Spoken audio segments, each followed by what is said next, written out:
Hi everyone, welcome back to another episode on the Cerebral Cricketer Podcast. Today we have a very, very special guest on the show. We have Amir Jangoo, a left-handed wicketkeeper batsman from Trinidad and Tobago who has burst into the West Indian side. He piled up runs for Trinidad and Tobago, then lit up his ODI debut with a historic 100 in a record chase against my home country, Bangladesh. So thank you for coming on the show, Amir. Oh, no problem, man. It's good to be on the show. I actually didn't know Bangladesh was your home country, so that's pretty cool. Yeah, I'll actually get into that because I was actually watching you live. So this was because I'm based in Melbourne, Australia. The time you were batting on your debut, I think it was like 5 a.m. This in Melbourne. So I was watching. I was up early. I'm like, okay, hopefully Bangladesh win this and that. And here comes Amir Jango. This on debut scores 100. I'm like, well, who is this guy? So it was Uh, like, yeah, crazy. So I might actually jump into that. So how was that experience? Because I can imagine you've been asked that and told, like, getting your debut cap. That in of itself must have been an amazing experience for you at that point in time. yeah, definitely. I don't think in my wildest dreams I thought I would have been playing for West Indies, to be honest. It's something that I always wanted to do and something that was always in my mind, but to actually be there was pretty surreal. Getting my ODI cup, and then obviously having such an amazing day. It was unbelievable. Yeah, that's really interesting. So, who were the sort of players? Because West Indian cricketers, there's many, many amazing players, and you're sharing the dressing room with them. How did that feel as well? Because a lot of them you also might have known since you were growing up playing in Trinidad and Tobago against these players. So, was it more familiar faces, familiar dressing room, or was it a bit more different because of the nature of the international cricket? Definitely was pretty familiar because I played first class cricket, I played CPLs, so I shared dressing rooms with these guys, or even played against them on numerous occasions. So it was pretty cool to settle in, and obviously being at that level, you always want to feel like you belong. So the guys there, they made me feel that way, and it was amazing. It was outstanding. I also played West Indies on the 19 with the likes of Casey Carty, Alzari Joseph. So that was a pretty good transition. We stayed close friends even after under 19 cricket. So yeah, it was amazing. The guys welcomed me well, and it was pretty good. And you would have been playing that match, and Bangladesh batted first, and West Indies were, and they scored about 320. So, how did you feel in the halfway break? Because that is still a pretty good score in ODI cricket. So, was there, you felt pressure, nerves in the dressing room? Well, firstly, when we were feeling Sumya Saka, he hit a ball to long on, and I kind of misjudged it and dropped the catch. So through all that innings, I was like, "Oh my gosh, I'm on debut. I didn't go for this catch, and it was kind of playing on my mind." But after that, obviously it was time to bat, and I remembered Shafi and Rutherford got out, but I was using the bathroom at the time. So when I walked out the bathroom, I see Shafi coming out. I was like, "Oh my God, this is my time now." But yeah, like at the halfway stage, I think seeing that total, I think it was more of like I have an opportunity here. I can do something. I can play a match ringing knock, and I end up doing that. So it was amazing. Because at one point, West Indies were 3 for 31. So you came in at 4 for 86. So chasing 321, coming in at 4 for 86. Naturally, like any batsman, I assume there's a bit of nerves. Obviously it's your ODI debut as well. So did you feel those pressure and nerves walking into bat? Like, what was your mindset at that point in time? When I went in, I met Casey Carty in the middle, my one of my closest friends. As I said, played on the 19 with him. We played first class cricket together. So when I went out there, he was just like, "Bro, you just bat. I'll take all the risks. I'll bat aggressively. You just play yourself in, just like a regular game." And I did that. Having said that, there were nerves. I think my third ball, I hit straight to Jacko Ali and ran. And if he hit the stumps, I would have been gone. So it could have easily been a duck on debut, but thankfully it wasn't. And once I got that first run in international cricket, all the nerves pretty much went away after that. And on top of that, like whilst the game was, settling along, and then you eventually got to, for example, 5 for 218. At that point in time, were you thinking, okay, the win is on here? And how did you approach your batting? Did you just kind of look for actively, singles, doubles, or were you active because you were obviously finished off at a pretty high strike rate 125 when he scored that 104 83 deliveries. So did you actively kind of rotate strike throwing, when you pass 30 or 40 runs, or did you just try to actively, go after the boulders? Yeah, I think obviously it was all about playing myself in first. I think I was like 10 of 30 balls or so when I was batting with KC. And then it's all about watching the scoreboard and then playing to suit from there. We had our goals set. So I remembered there was a bit of a rain break and Darren Sammy came in and he was like, we're on target, just keep scoring at sixes. When we reached the 40th over mark with the last 10 overs, we can easily score 8 runs and over. So I think if we consistently scored at sixes, sevens during that period, before the 40th over, we would have been all right. And I was just batting to suit. I know once I got to 25 to 30 runs, I could have picked my boundary options, especially in 50 over cricket where there's only four men outside the inner ring. So that's what I was doing, trying to get a boundary early and then trying to rotate strike. And obviously at Warner Park, the wicket was an absolute belter that day. The ground is pretty small as well. So it's pretty difficult to defend runs. And obviously, we hit all our targets in terms of batting and chasing the runs down. So that's how we went about it. And you said your childhood friend, Casey Carty, he ended up scoring 95 runs. So that must have been a special memory where, you're playing your debut, you're in this pressure situation, you're doing it with your friends. So in terms of like chemistry in the middle, in terms of running between wickets, there's that familiarity there, right? I assume, like when it comes to working with such players. So how did that feel when you're getting closer to the target? Yeah, it's a special moment. Obviously, it's unfortunately that he didn't get to score his 100, but I remembered when I scored my 50, I was on 48 and I hit a ball to mid wicket and we ran two. And he came down to me and he said, "Bro, it doesn't matter if if I got run out there. I just was concerned about you scoring your first 50." And that's so special. That just shows the kind of relationship we have. Funny enough, the next tour to Ireland, I was there batting with him when he scored his 100 against Ireland. So it just so funny how life turns out sometimes, you know. So I got my century that day and I was there watching him score his century against Ireland. Yeah, that definitely is amazing. And during the innings as well, did you feel like you're trying to get your eye in? Like, a lot of batsmen when they get started, it can be a bit difficult to get the eye in, get the ball onto the bat in the middle of the bat as well. So did you find it a bit more natural or easy? Because maybe the fact that Kesey Cardi was there, he's your mate. Maybe your eye felt, you felt settled straight away, or did you feel like you eased into your innings later on?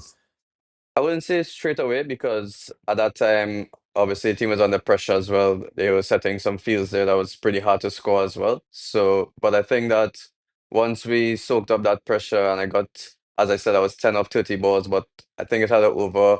I hit like two or three boundaries in one over.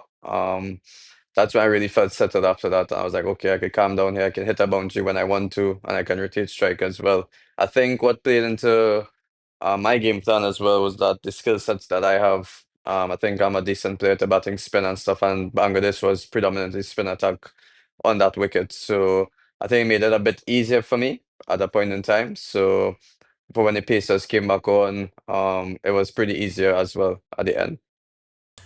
You actually mentioned spin. I was going to mention that because being of Bangladeshi descent and stuff, so I follow Bangladesh cricket very closely. And on that day, the spinners were Nasur Mohammed, who's a very prominent left-handed spinner. You have Mehdi Hassan Miraz, who's an off spinner as well. Rishad Hussain, who's a right arm leg spinner, who's going to play in the BBL. So like these three players are very solid spinners for Bangladesh. So and all different varieties as well. So how did you approach your game plan? Because you're facing in one moment maybe Taskin Ahmed on the likes of Hassan Mahmood, and then you're having to adjust to three different kinds of spinners. So how did you feel like you went about? Like, were you just actively looking to sweep the ball? Were you looking to put the pressure on?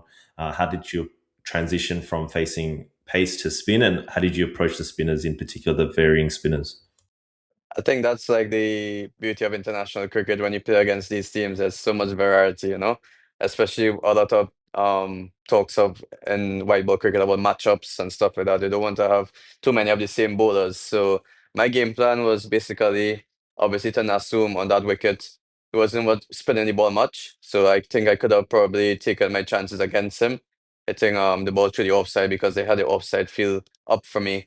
I think I got away with some of my boundaries there. Mahedi, obviously, world class off spinner. As any lefty, you don't really want to face off spin for too long and try to get back down on the next end. But there was a point in time where I found that the wicket is pretty good. And once you can analyze that as a batsman pretty early, I had my areas where I know once they pitch the ball there, I will sweep. And once they don't, I'll obviously try to hit the gaps and stuff like that. Rashad, I think he was the most difficult for me that day. Obviously, tall leg spinner. Some balls were skidding through, some balls were holding as well a bit from him. So for me, it was just about trying to get off strike to him as well. And as I said, coming down to the end of the innings where the pacers came on, I think my eye was pretty in, and was good as well. I was pretty in, and I think it was pretty easy to score off the pacers coming on to the end with my eye being in. It's interesting you say that about Rishad Hussain. What advice would you give to cricketers where you said like, there's some skid, there's some bounce there, and there's probably a bit of turn as well. Essentially trying to deal with that, especially, being a batsman can be very difficult. Like might even be difficult to play the sweep shot, for example, in those situations. So what advice would you give to players to deal with such bowlers?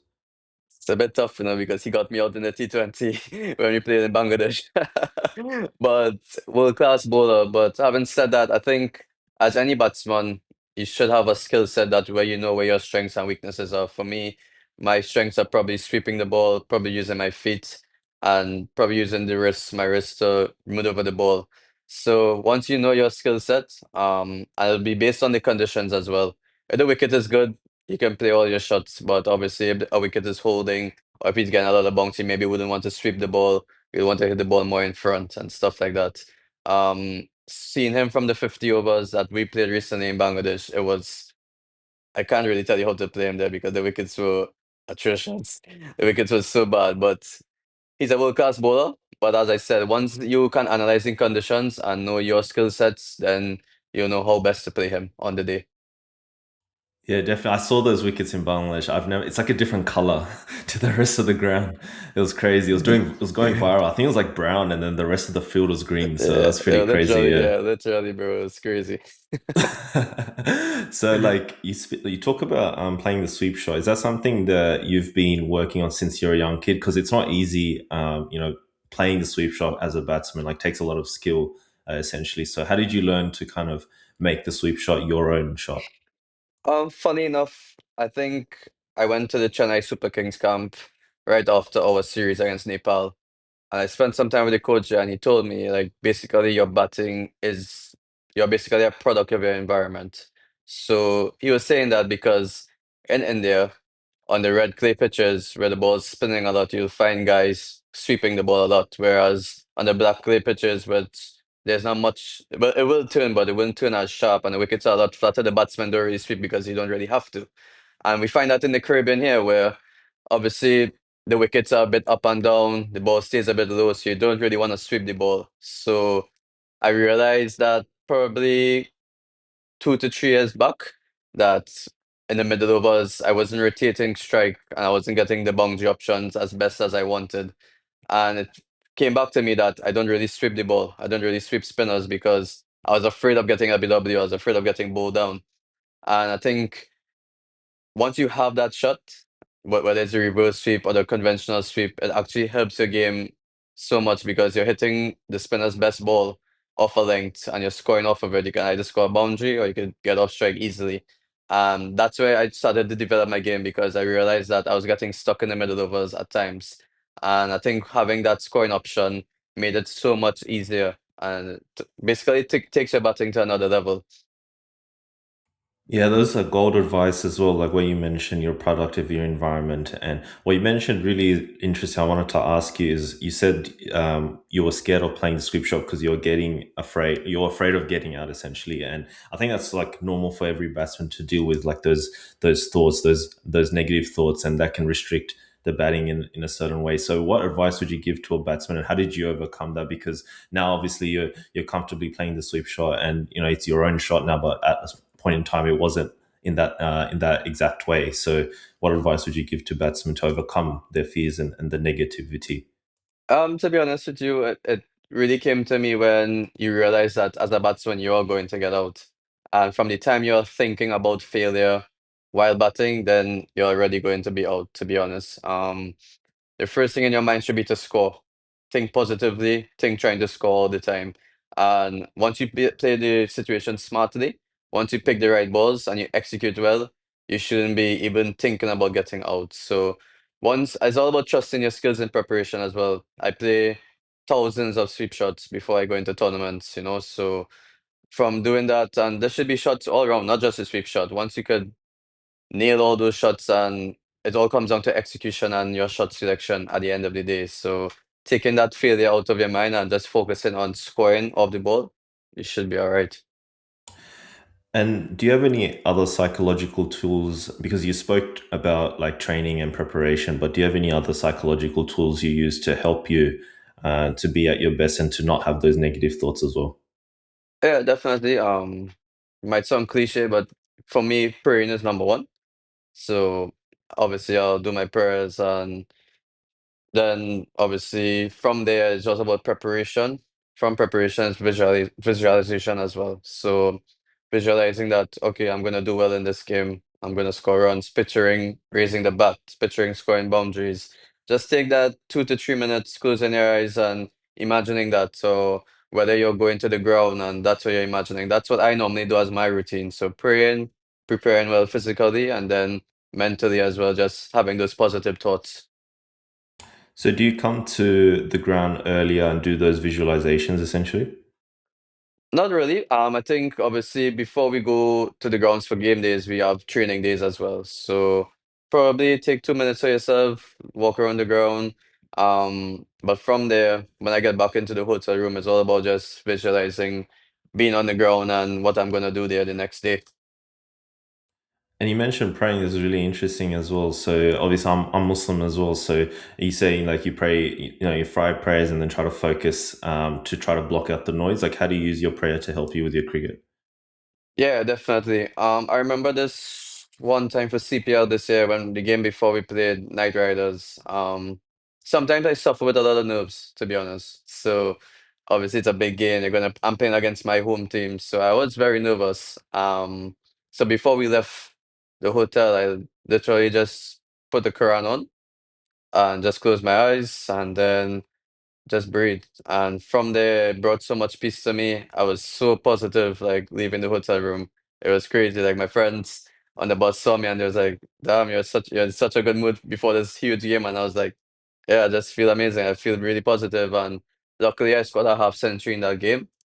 We lost the game unfortunately, but I think simple things like that goes a long way, in terms of your mental space. Once you're mentally clear and obviously you're taking care of the physical part with your preparation, you should be okay. Yeah, that's an amazing story as well, very inspirational. And you said that there was a camp in Nepal when you talked about the sweep shot. Was that the CS? Was it CSK Yeah, that was the camp? Was camp it? after the Dubai series. Yeah, we went to a week camp in the CSK camp. So was that with the West Indian team? Like, how did that work out?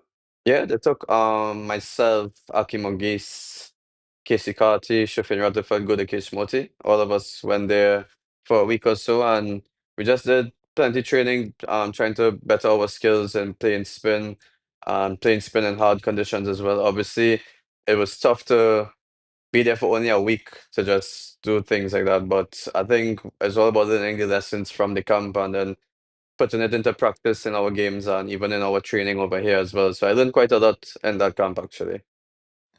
And you said, with your sweep shot, you practice. Was it hundreds or thousands before the game as well? So, what drills do you do to help with the sweep shot?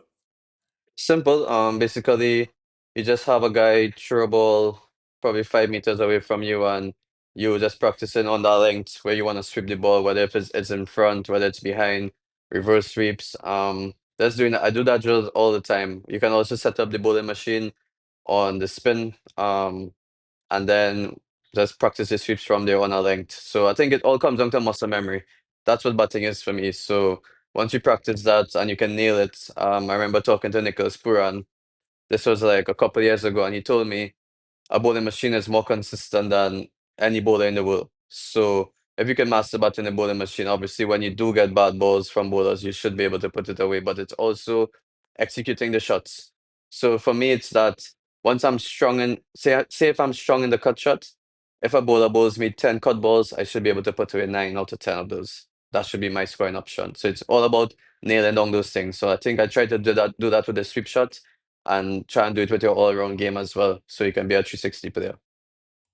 Yeah, that's amazing. And I want to circle back to the ODI debut as well with everything you've said in mind.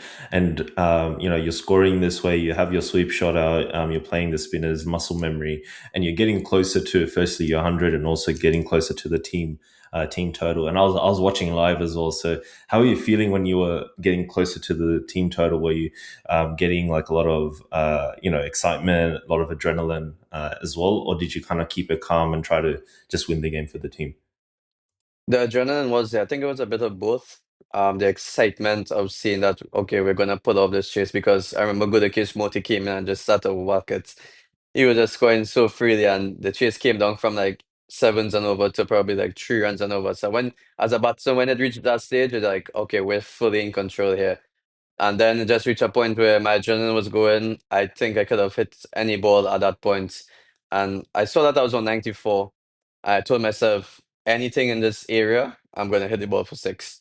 And so said, so done. It happened. And it's amazing that I could have brought up the century with that six. Guys were telling me that it took a lot of guts to do that. But in my mind, I was so clear and I was so confident that I was able to do it. That's amazing. Seems like, you're sort of in that flow state, just backing yourself, and it kind of speaks to what you were talking about before with not having that negativity in your mind at all.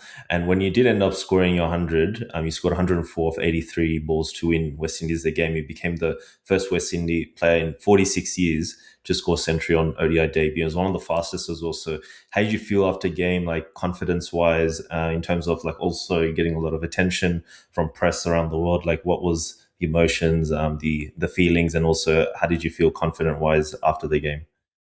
It's unreal, man. It didn't sink into me, to be honest. The moment and everything like that. So when I checked my phone, obviously thousands of messages and seeing the records that were broken on that day, it was crazy, man. But having said that, you got a lot of attention from it. But the funny thing for me is that cricket is a big leveler as well. So the next tour to Ireland probably wasn't the best that I had. And it's crazy that, as I said, you can be in a flow state where you're confident, you can hit every ball, and then at the next point, it's like you're always second guessing yourself. That's crazy how the mental side of the game plays on you. But I'm not gonna lie, the attention and everything that came with the 100 was amazing. It was good to see that everyone who supported me and all those things like that. So it was pretty pleasing. Yeah, I can imagine. What's interesting, you just mentioned about the second guessing yourself in a different game, like in the game against Bangladesh. You're clearly describing you're in that flow state. So, does it frustrate you as a batsman? Like, one game you're so in such a flow state, and then another game might be second guessing yourself. And how do you overcome that second guessing yourself experience or feeling that you have? I guess that's why we play the game. It's ups and downs, it takes a toll on you mentally. Um, Obviously, different conditions in different countries, you'll be batting on good pitches sometimes. Some pitches will be not favorable to you. But having said that, we understand that it's a game that you're gonna fail. So once you could understand that from a professional point of view, you know that, okay, I'm gonna fail in a couple games, but this shouldn't shift whether I'm a good or a bad player. It doesn't change you because you're playing at the level for a reason, because you're good enough. So it's all about trusting your ability, trusting your preparation. And if you do have any faults, whether it's technical wise, whether it's mental wise, then once you could distinguish that, I think it'll be easier for you to go forward, because you could put aside these failures and just be like, okay, this came down to poor execution. This is something I have to work on. And that's what makes us better players. You go back home, you train hard, you work on your weaknesses, whether it's your fitness, whether it's a technical aspect, or even mentally as well. So it's not about thinking about the failures too much, but it's more about learning from them. Definitely. And when after the game, how did the dressing room react? Like, did you have any comments from senior players or stuff that really stuck with you? Man, it was crazy. Like everyone, like they were so happy for me. Everyone came and hugged me. She Hope told me, say that's how you score centuries. You take the game deep, and that's what you do. You win the game for the team, and then you get your accomplishment as well. Um, all my teammates were so happy for me, man. Like I couldn't even sing about anything much what they told me, but everyone just was so happy. Yeah, that's amazing. And yeah, as I said, as I said previous, I was watching that game live, and it was just incredible how that game panned out. Because at the beginning of the West Indies innings, it didn't look like I was almost going to go bed, to be honest, because I'm like, okay, Bangladesh have got this in the bag, and then you just came out of nowhere, like so. And then I started googling, like who is this person? I'm sure everyone was when they were watching the game live. So that's incredible. Incredible innings as well. And what's interesting is, even at that time, I was looking at your scorecards, and it was clear that because of your performances in the Super 50 Cup, if I'm not mistaken, in the List A competition, on the back of those performances, you got that opportunity to play against Bangladesh in that ODI series as well. So would you say that's the case? And because I wanted to touch on that particular competition that you did play, where you averaged 89.20. Yeah, it's crazy because I think it was also on the back of my first class season. So we play first class cricket before this day. So first class comes before, and I averaged 100 in the first class season. And then came into the state tournament and averaged 89, was the leading run scorer as well. So I think that propelled me to get that pick. But I had an amazing tournament as well. And I think it came down to, as I said, developing my game, playing so many sweep shots, batting well in the middle overs. And I think that's what Coach Sammy told me when he called me. He said, "You're very impressive the way you scored the runs and how you went about it." So that's what got me the call up. And then, as I said, it's all about trusting your skills from there. But yeah, it was a really good tournament for me as well, playing for Trinidad. What's interesting, a fellow friend of the show and guest on the show, Antun Nakvi, told me that you worked really hard because I think you guys were both in the Jamaica Yeah. CPL squad as well. So, is that something that, when it comes to training, that you really try to hone in on in the last few years, in the lead up to that ODI debut, where you were trying to work extra hard? And how did those exact trainings? I know we spoke about sweep shots and developing that game, but what other aspects of training hard did you incorporate into the game in the last few years to help you perform in those competitions? Yeah, Anton is a really good friend of mine. We built a close relationship when we played CPL together. But I'm really big on training. So whether I'm in a tournament and I haven't played 2 or 3 games, I'll still be going to the optional sessions. I'll still be doing my own personal training as well outside of the team training. So I'm pretty big on that because I just know that when I do get my opportunity, I want to be ready. So whether it's going down to the net early, and I think during that time period after Super 50, when I realized I was selected for the team for the Bangladesh series, and I think it wasn't more about training harder, was more about just topping up on my skills because I was already batting well, as you saw. I was still scoring a lot of runs. So it's all about sticking to those routines, sticking to how I went about batting in those areas. Obviously, international cricket, it's a lot, it's difficult. But having said that, as I said, once you have this skill set, you should be able to get through those periods. And people talk about training hard, but people then might consider, oh wait, but what if I train hard to the point of exhaustion? So sometimes it's difficult to be mentally fresh, even though because you might be training too hard. So how do you balance that, like staying fresh for games, having enough training, but then not being too exhausted? Yeah, surely. So I think everyone should know where they had enough. So for me, I know that if I'm doing too much batting, I'll be burnt out mentally. I won't be ready for the game. So it's all about getting your loads done before a tournament. For me personally, that's what I do. I do a lot of batting leading up to a tournament, nailing down all my techniques and everything that I want covered. So I know that I've had enough. And then when I do reach in the tournament, it's all about just taking your normal knocks and feeling prepared. Once I feel prepared and I feel that I've had enough, then I'm fine with that. But I won't go into a session thinking, okay, I have to bat 300 balls to feel good. No, it's not about that. If I bat 30 balls and I feel good, I think that will be enough for me. So it's all about knowing how much you have had enough and not overworking yourself at the end of the day. Because I've played with a lot of teammates who bats thousands of balls, even thousands of balls before a game. And by the time you reach in the game, it's like you have done too much, you know? So it's all about understanding yourself and knowing when you have had enough. And is there any particular coach you're working with in those training sessions in the lead up to those games? In the West Indies, obviously we have different coaches. So for my first class coach is Riyad Emirates. So when I'm back home, I do most of my work with him. So even on my off days and stuff, he'll be train sidearm for me, train balls for me. At the West Indies level, Floyd Refer. our batting coach right now. Done some technical work with him as well. One coach that stood out for me was Stuart Williams. He was my Leeward Islands coach. Obviously, he's like a West Indies legend, a phenomenal first class record. Everyone tells stories about him, batting in first class cricket. And he really helped me a lot with my batting in my early 20s. So, shout out to Stuart. He really took my batting to the next level. And what specific trainings did you do with Stuart from a young age that helped you with your batting? At a young age, I'd probably say I just used to love batting, to be honest. So whenever I got a chance, I would have bat with friends. I would have gone to the bowling machine with my dad. Um, I always remember batting the bowling machine when I was like 14, 15 years old. Um, I had no idea why I was doing it, to be honest with you, because we used to have our club sessions, but my dad would take me earlier before, and I would bat the bowling machine for like an hour or so before our club sessions. But I think it was just something I love doing. I absolutely love batting. So that was it basically. I think later on in my career is when I really understood my strengths and weaknesses and what I had to work on, you know? And it's interesting you bringing up your dad. So I assume that he had a really important role in your career from a young age. Did he like encourage you? Was he a cricket nuffy himself? Did he really enjoy the game himself? And did he have that influence on you as well? Yeah, definitely. He used to play softball cricket and Trinidad, like those tennis ball cricket tournaments. He used to play that. So I used to always go down with him as a kid to watch him play, and he was pretty good at it.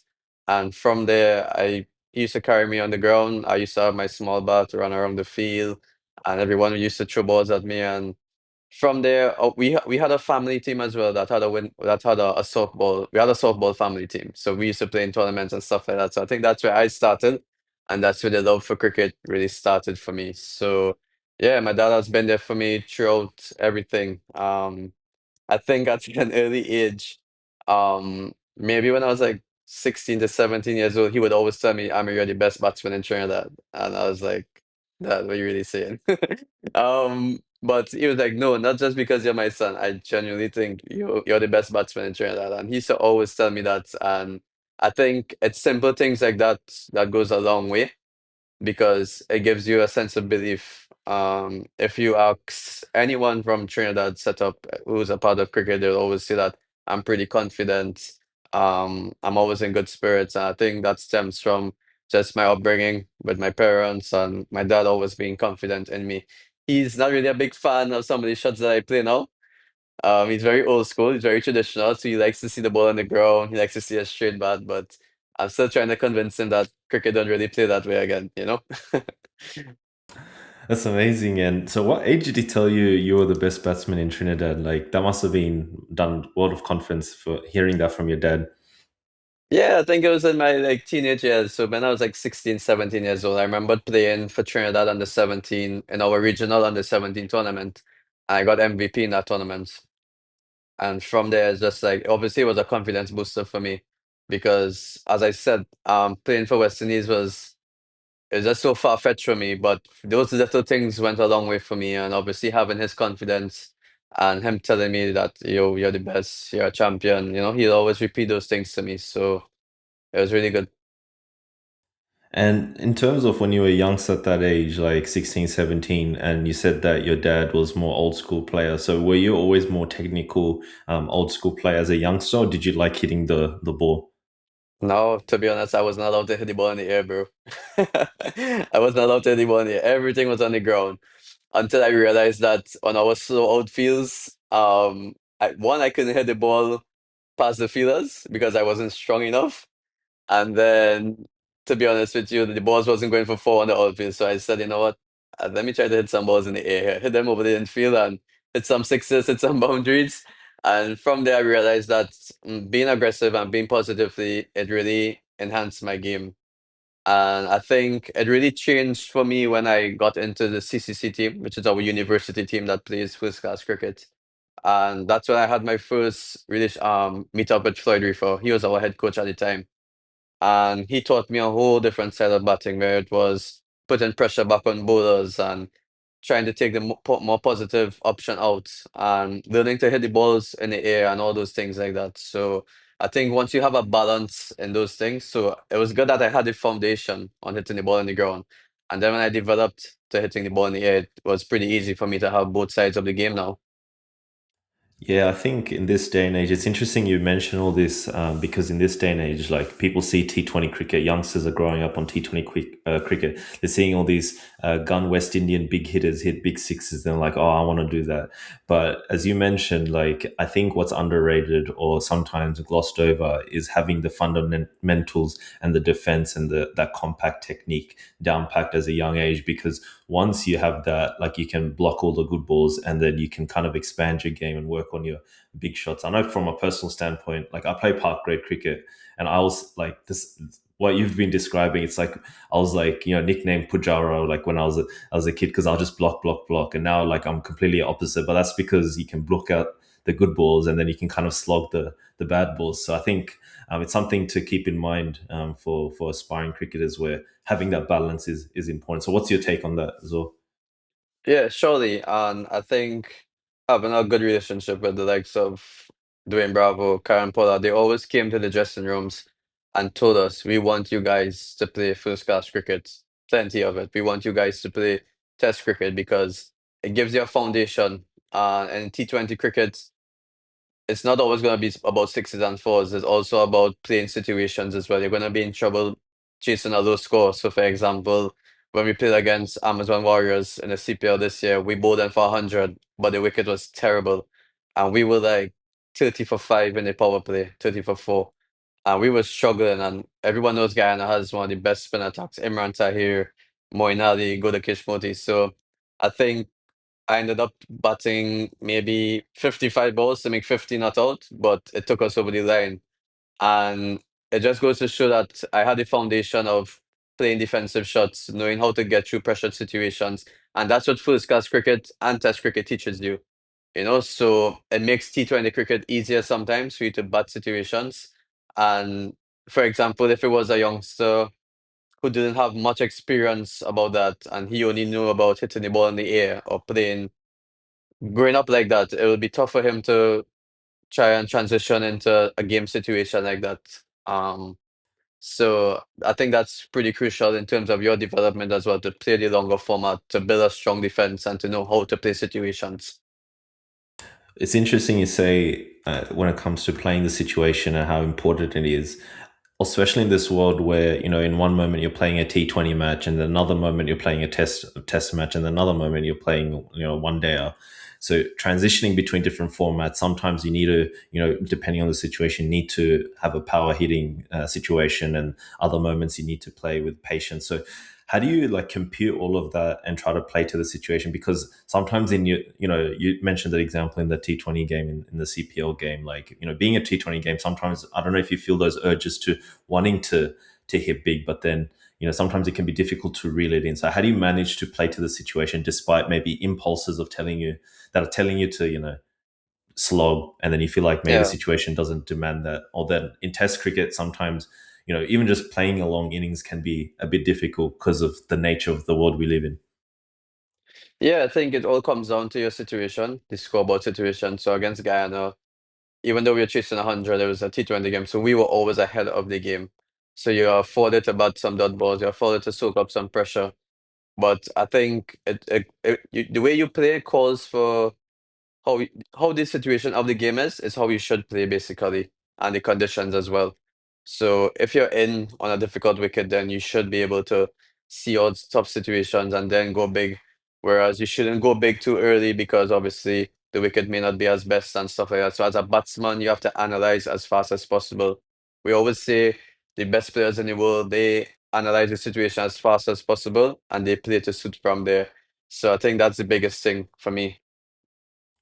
And in terms of analyzing the situation, sometimes it can be difficult as a batsman where you have to analyze so much, but then you have to also stay present in the situation when the ball's running in. Like you have to block out the noise. So how do you do that as a batsman in the middle? Like when the bowler's running in, previously before the bowler's running in, you're thinking about the game, how to play what, and then when he's running in, I think you have to sort of block it out. So how do you manage to do that? Like what are your mental cues to keep you present as well?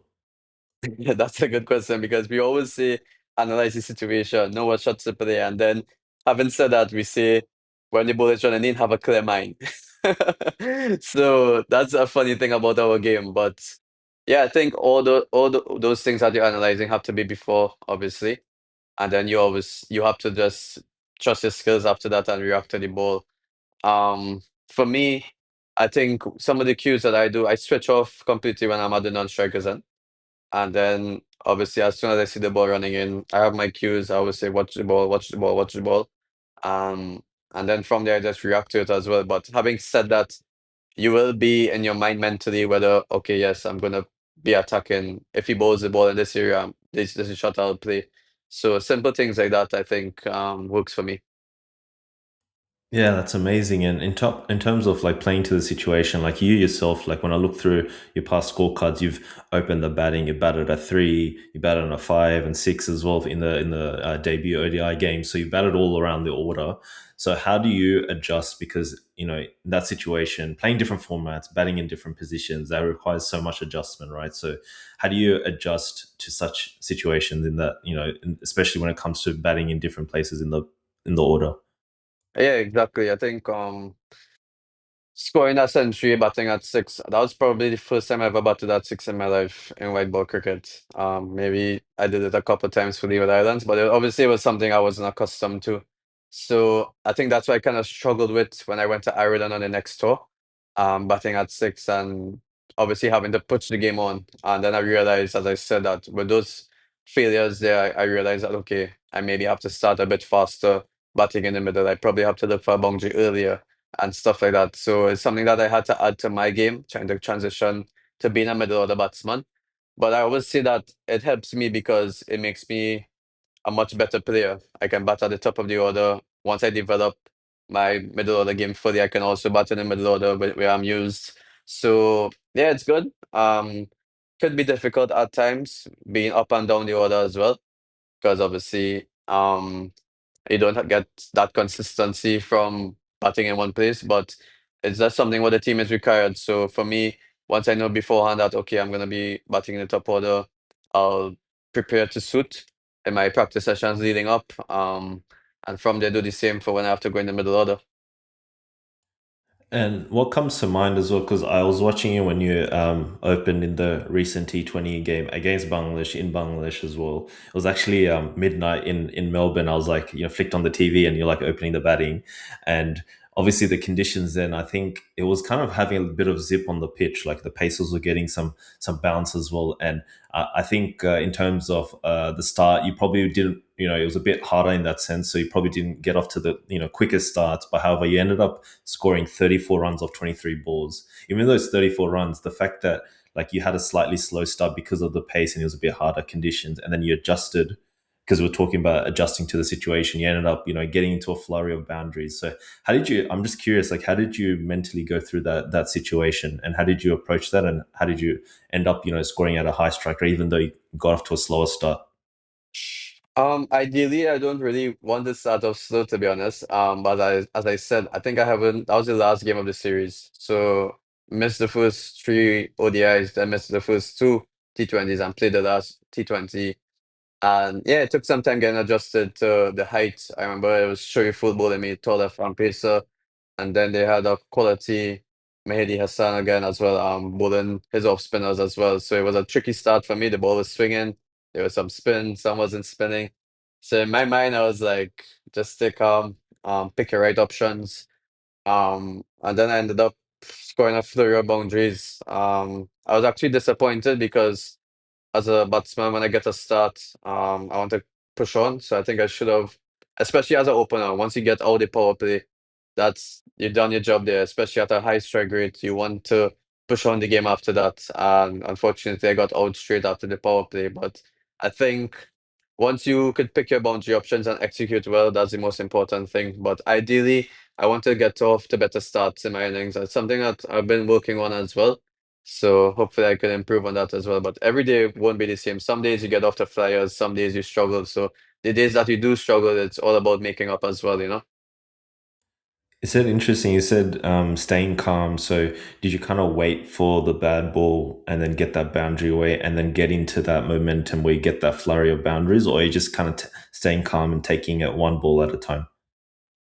It's difficult because you can't really wait for good, bad balls in international cricket because it's such a high quality. They don't really bowl you much bad balls. So it's all about knowing your strengths and knowing how best you can hit them off their length.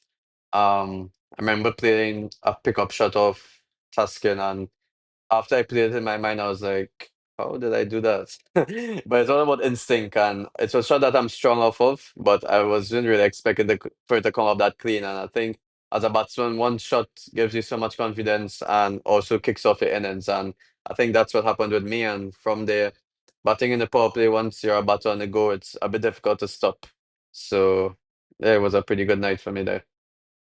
Yeah, amazing. And I know that like we talked a lot of, interesting conversations and topics because I want to circle back to that Super 50 Cup that Yeah. because in that tournament as well, what's interesting because you said that you're coming into that competition with I think roughly averaging 100 in first class, so you're in a good momentum. And after that, you got picked for after the list day tournament, you got picked for the ODI match, and then that's where you scored your 100. But in that tournament, this day tournament, you actually scored in the first two games 29 or 42, and the next game was 31 or 53. So it's interesting that you had that kind of start to the tournament because I'm curious what your mind was thinking at that time. There's a lot of people like, coming off a good tournament, a first class season, going into this tournament. I'm sure you have been eyeing yourself to be able to score big so that you can get an opportunity in the West Indies squad. So in the lead up to that tournament, like what was your preparation? Did you have certain goals in mind to be like, no, this is the tournament that I have to really perform, or did you put that pressure on yourself, or did you just kind of stay calm, stay relaxed, and take it one game at a time? Like I'm just curious in the lead up to that specific Super 50 Cup, what were your goals that you wanted to achieve? Um, To be honest, we had Sunil Narayan was a mentor because Sunil, once he's free, he always gives back to like Trinidad cricket.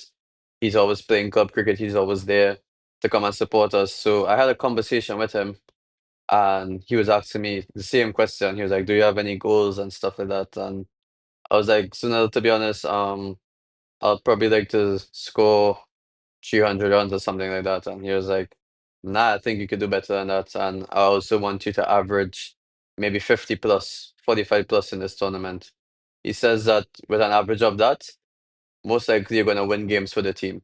Whereas if you score 300 runs, you may score 120, and then the rest of your scores are pretty low for the rest of the tournament, you know?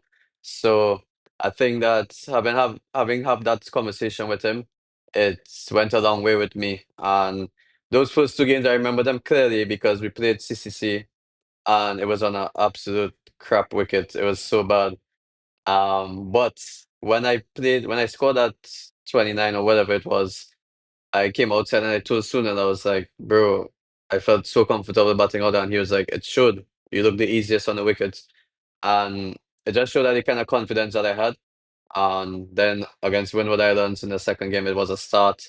I think we were chasing a low score as well, so it was unfortunate not to kick on. But those two starts showed that, okay, I was getting starts, I was batting well.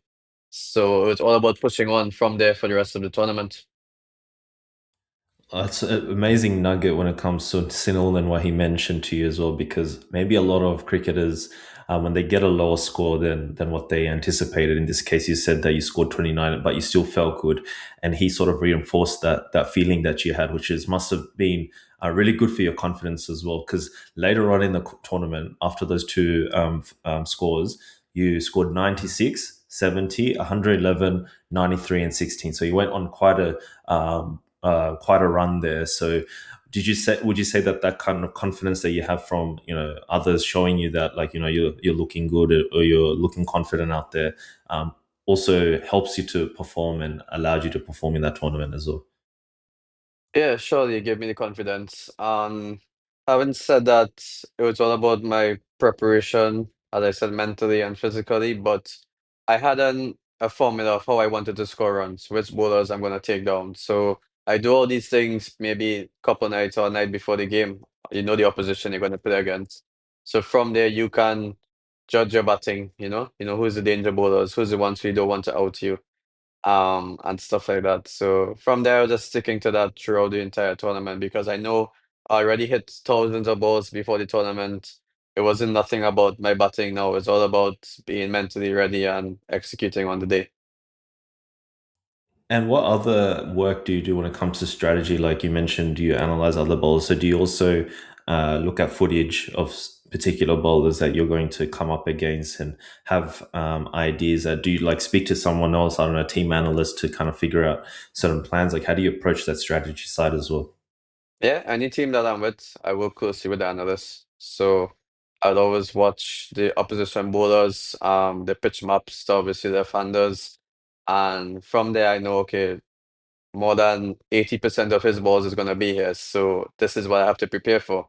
It actually makes the game simpler, even though it's a difficult game, but it makes it a lot easier, you know? So having said that, even though it's a difficult game, if you can make it, those little cues could help you become a bit easier while batting, it goes a long way.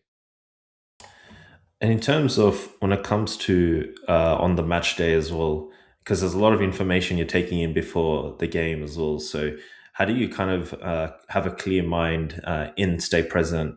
You know, despite all these plans, like have you ever felt that maybe your mind or your subconscious? Because like what stuck out as well is in the Bangladesh game you mentioned, like you know you faced Tuskin and you hit a shot and you're just like, how did I did that?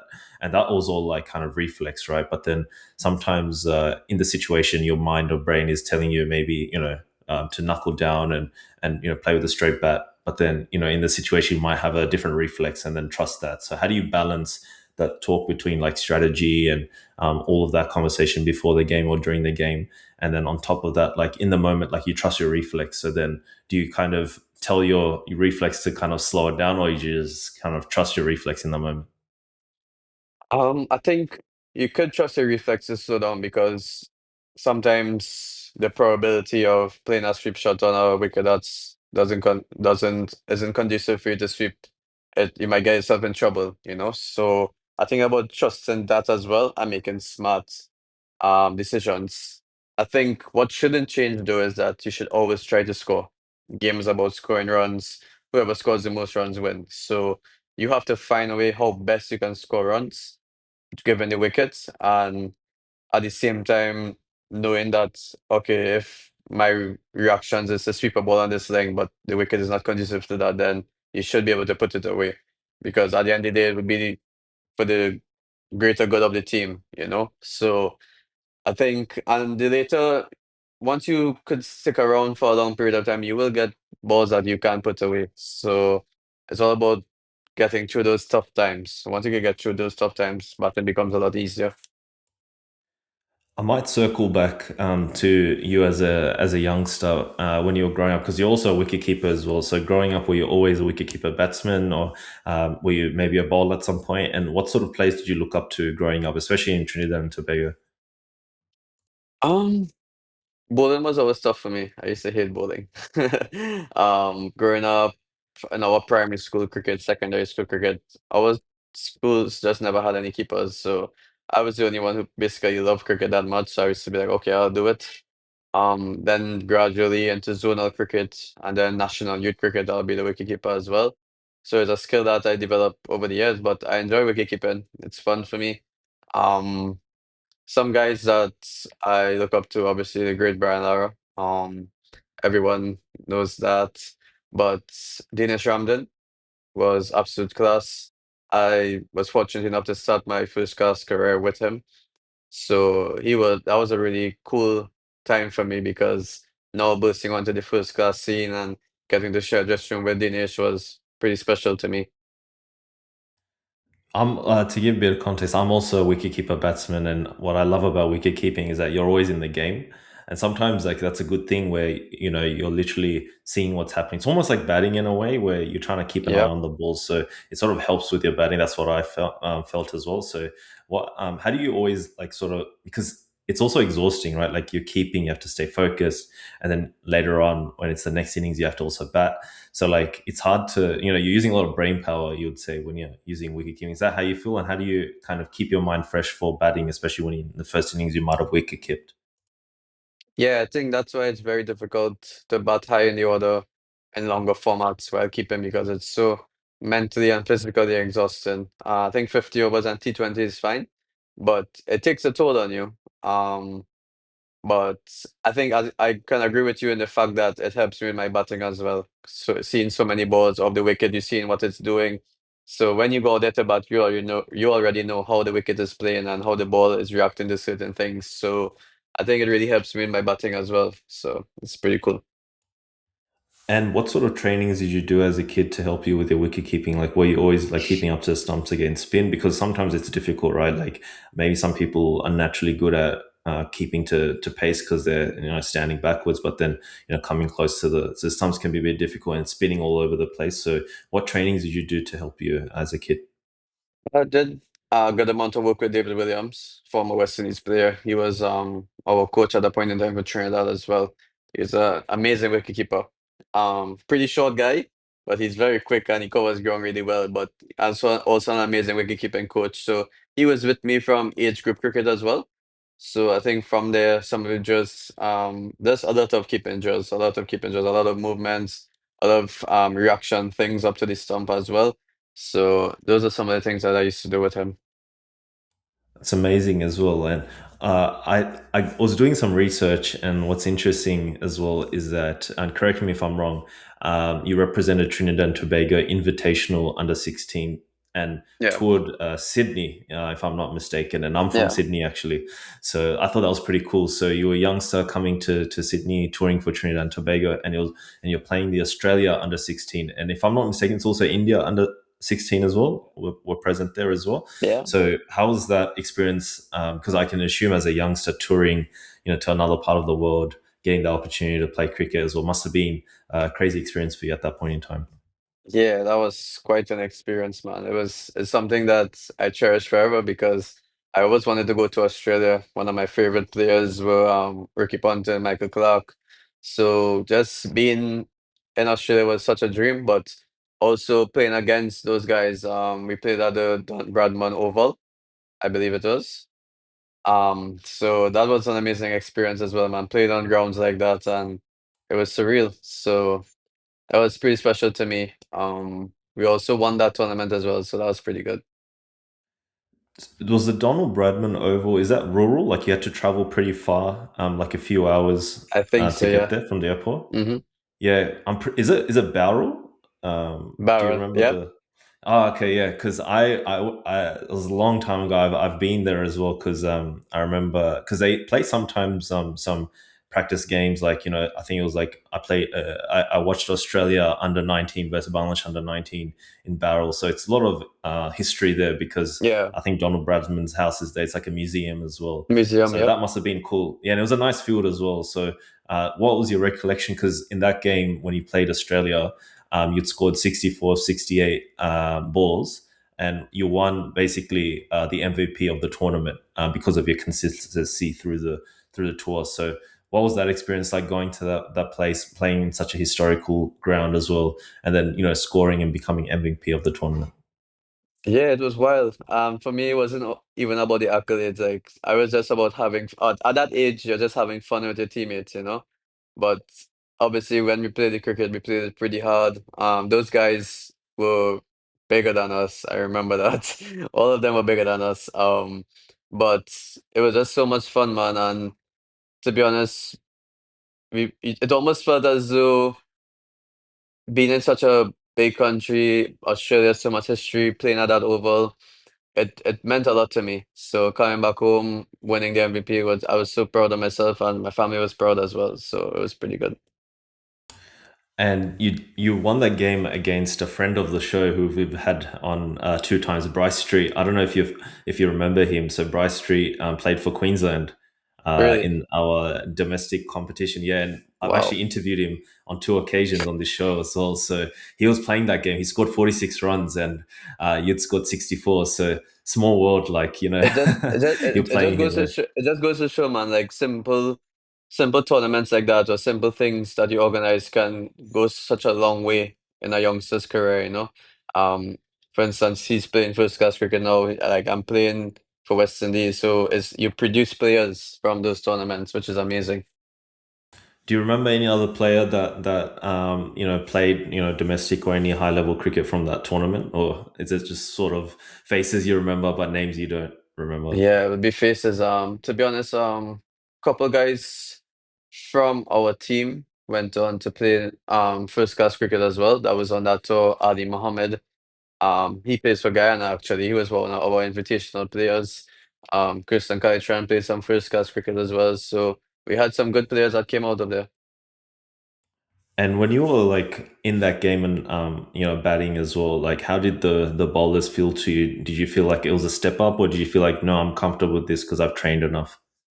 It felt like a step up because being at the under 16 tournament, I went through the same experience when we went to England as well. But because when I was on the, I think it was an under 14 tournament to England. But yeah, it felt as though those guys were always bigger than us. They were always bowling faster than us and hitting the ball further than us as well. So, but I think our skill sets were pretty good as youngsters growing up. So I don't think the skill difference was that much, but I think as though they were pretty much bigger than us physically. Yeah, that's amazing. As you said, like that sounds like a very cool experience to have as a youngster, and done a world of confidence for you as a batsman as well. And did you get a chance to sightsee in Sydney as well? When you were, I saw a photo of you, and actually, why I came across this scorecard is because I saw a photo of you on like I think the Harbour Bridge or the Opera House. I'm like, oh, he's Yeah, been in Australia. That's crazy. So then I did some digging, and then I realized you're here for a tournament. So yeah, did you get to yeah. do some sightseeing and stuff? Yeah, we went to the Sydney Cricket Ground as well, which was absolutely amazing. Then we went to the Opera House, and yeah, it was amazing, man. We organized all these tours and really enjoyed it. Yeah, inshallah, you get to also play in SCG at one point. That'll be a good, Yeah, circle moment for inshallah. you. As a youngster, Yeah. yeah, go visit there as a youngster and get to play there. Hopefully, inshallah. So, in terms of as well, like you ended up playing for the West Indies under 19 team, and it was alongside many big names as well, like Shimron Hetmeyer, Chanderpaul, like Tanjanuran, Chanderpaul, Casey Cardi, Alzari Joseph as well. So how did you feel like when you got that call up to represent the West Indies under 19 team? It was a proud moment for me. I had some really good youth tournaments leading up to it. I think scoring the most runs for Trinidad, scoring the most runs in the tournament, and stuff like that. And yeah, I remember those guys just like yesterday. All of us were just kids having fun, being carefree, and it was such an amazing tournament. Playing with them as well because we played in the Super 50 regional tournament to prepare for the World Cup. So it was pretty good. Unfortunately, I missed out on that World Cup team, but having said that, it was amazing that I could have made the West Indies under 19 team and played alongside those guys. And on top of that, like who really stuck out as a young age? Because there's a lot of talented players, many players that play for West Indies. So at that age, like who kind of stood out for you? Like, wow, he's such a good player. He's definitely gonna play higher honors. Um, Definitely Alzari because he used to bowl the speed of light. So he used to be like, okay, yeah, he's gonna make it so far. Hetty, Hetty was just special, man, at youth cricket level. Like Hetty was amazing. He was way too good. Casey Carty used to always be consistent in runs. Someone I would like to shout out is Kimo Paul as well. Kimo Paul was pretty special at age group level. He was a standout for me.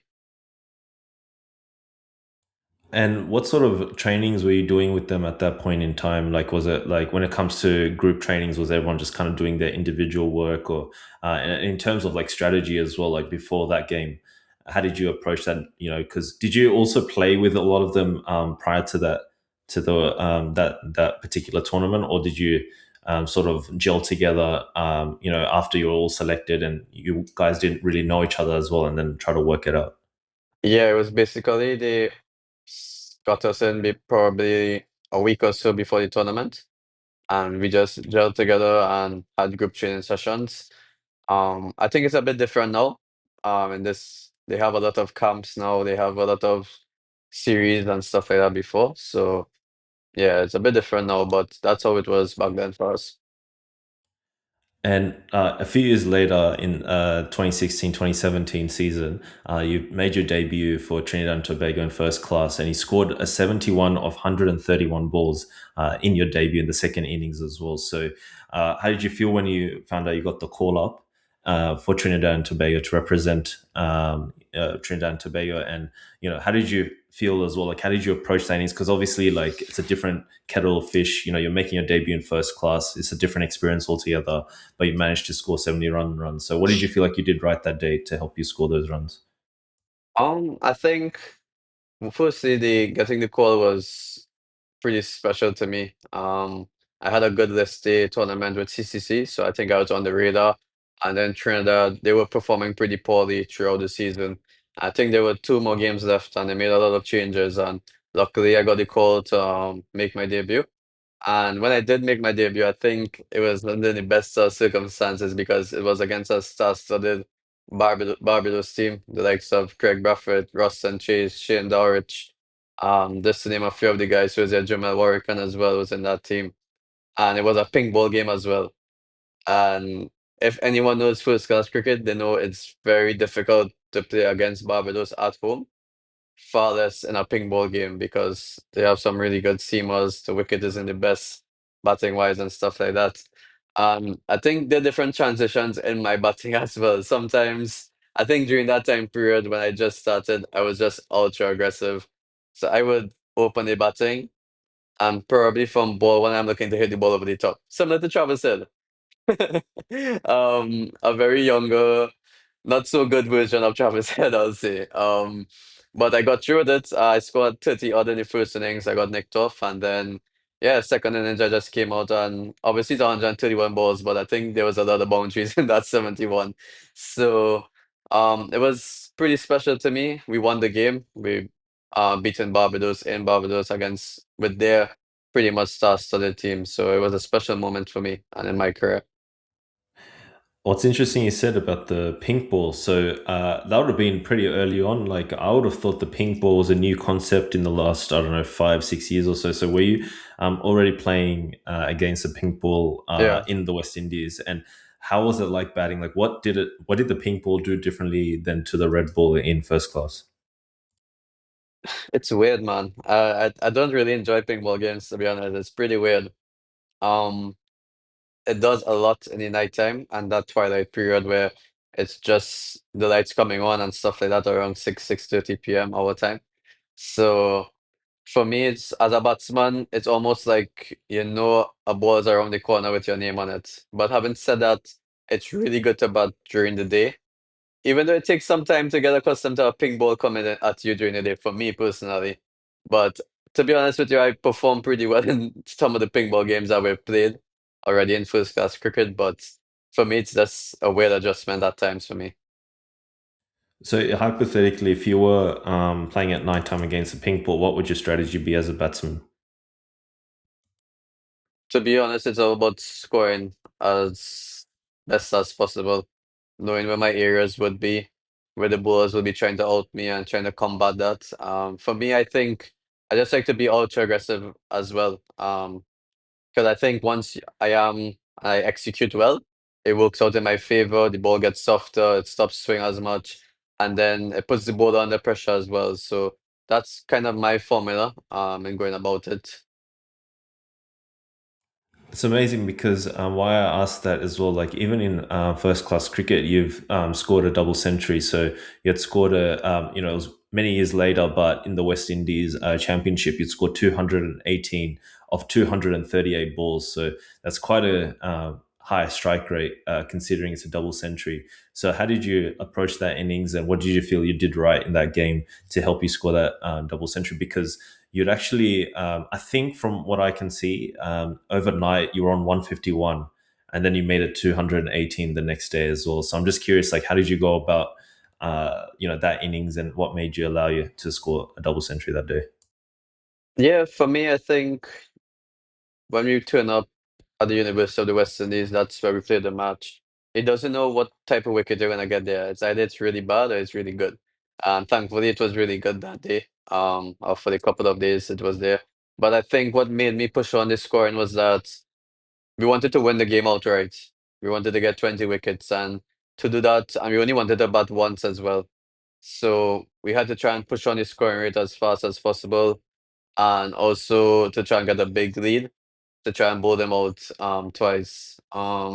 I think we still end up batting twice in the game, but we still won the game, thankfully. But for me, it was all about when I got my 100 was to try and push on as fast as possible. I think um, it was a pretty high scoring ground as well. Once the wicket is good, it's pretty small as well. So for me, I took my chances of the spinners that they had, even though they had guys on the boundary. I felt as though we talk about being in that flow state, and I was in there. So I think once I get to that stage, it's batting becomes pretty easy for me, and it's only when I only look back and saw that that strike rate is pretty decent. I think I broke a record for the most amount of sixes in a first class game for a Trinidad batsman. I think Glenda Simmons had the record before. I think that knock kind of breaking it.